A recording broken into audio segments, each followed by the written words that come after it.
What's going on, everyone? We got the man, the myth, the legend, Dylan Smith here. Dylan, you just came back from your first major speaking gig that you booked. What was that like?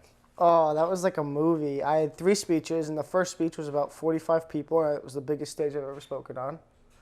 And I had parents in tears, and I had answers, and I was selling shirts, and I brought my assistant with me, and it was a really surreal moment for a 21-year-old kid to do that. But I had 3 speeches that day, and I was like, oh, okay, like they'll all be about this size. And then the dean walks us upstairs. It's an entire gymnasium full of chairs, and it's a big stage with a big backdrop under me, and they said, this is where you're speaking next. It's about 200 or something people, and I'm like, oh, wow. This is my second speech, so I've already doubled or tripled my audience. And the tricky thing with this was the people I was talking to before were parents who wanted answers and advice and to know how their kids felt and how to approach their kids. Now I'm not only talking to their kids, but their kids are 4th and 5th graders. How does a 21-year-old kid talk to a 4th and 5th grader? You put yourself in their shoes. What did I want to hear when I was a 4th and 5th grader?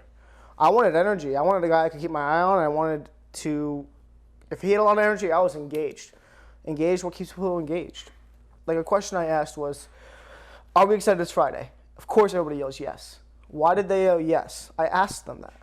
They said, because of the weekend. I said, why are we excited for the weekend? And they said, because no school.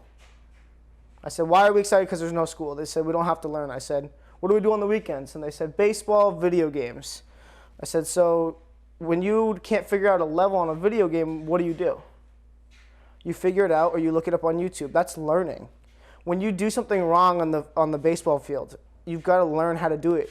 When you lose a game, you go back to practice, don't you? They all said yes. So I had to relate what they're doing in their life to my story so they can hear my message with as much energy as I can bring. So they're engaged the entire time. You came to my conference in October. I did. 3 months later, you hosted your first event, sold out. I did with a celebrity guest. With a celebrity guest. Tony Marino. Sold it out.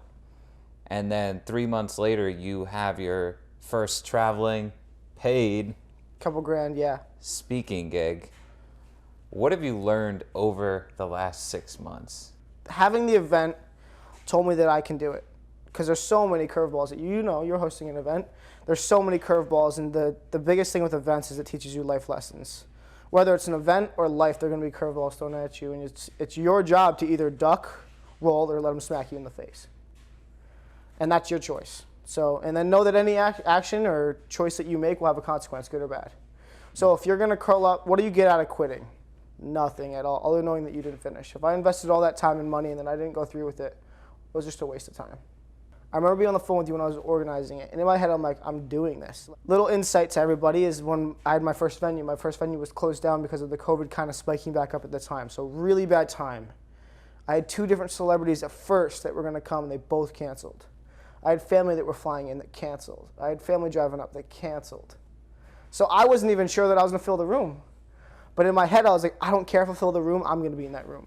Most people were like, oh, I don't know about the money, but like, if in your head you're like, I'm going to do this no matter what, you're going to do it. I said in that speech that night that I will start this year. Somebody asked me, what is your goal? I said, this year I will start speaking at schools. And 3 months later, I got paid for 3 speeches. Yeah. And then today, I just got booked for 2 more speeches in Virginia. Let's go. So this is what going from point A to point B looks like. Why should people show up on May 14th to come see you speak, to come be in this environment?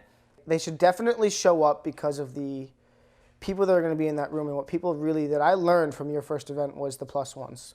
It's so undervalued. Like, people go into a room with Grant Cardone and everybody's worried about me and Grant Cardone. Mm-hmm. But who else is in that room?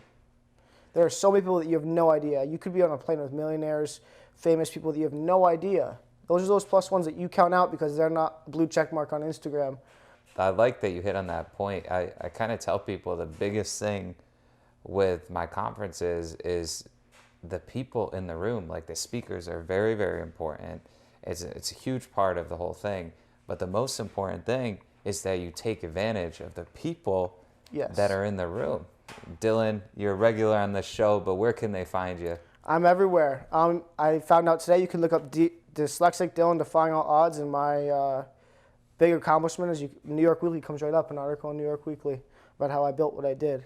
And then my talk show, and I'm D is underscore is for dyslexia. We'll pop it up on the screen. And just know that if you need anything, DM me, and you can defy the odds. Just get into a room with people who think bigger than you. Don't compare yourself to people, and apply what you've learned.